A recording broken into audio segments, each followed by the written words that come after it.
For most of history, Sierra Leone has lived on the edges of global football.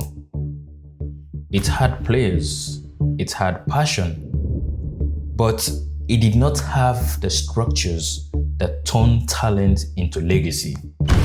And yet, one player didn't just succeed. He came to define what football meant to a nation. This is the story of Mohamed Kallon and why his career tells a much bigger story than football.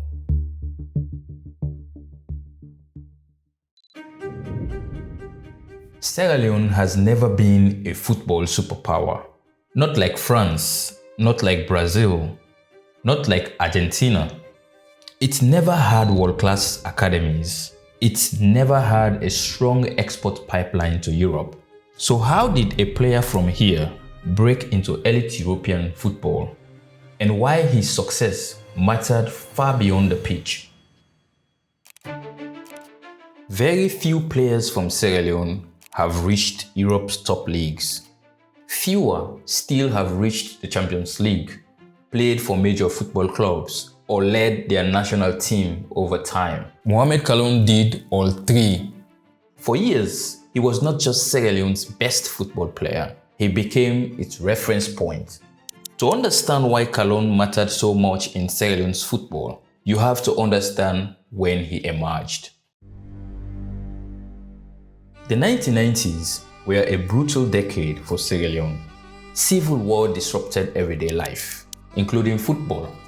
There were no national youth systems, no strong domestic league structure, no long-term development plan.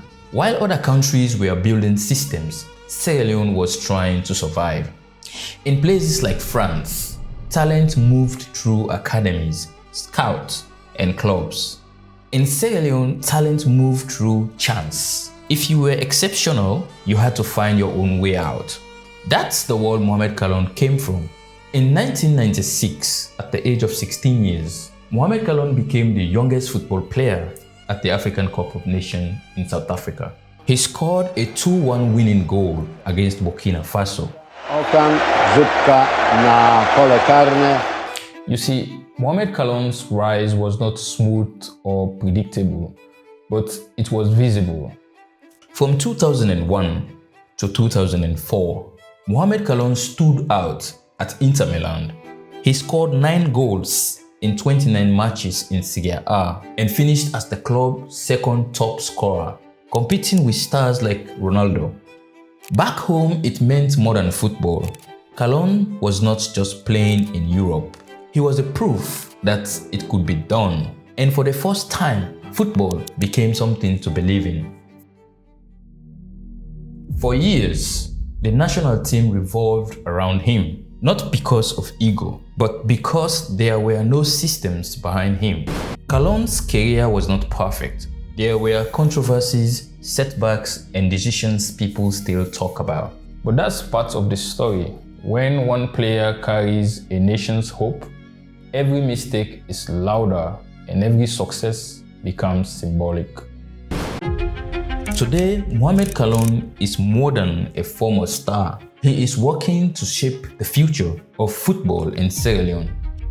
A system that gives young players a real path forward. This is not just a football story. It is about what happens when talent shows up before support, or when attention comes before investment.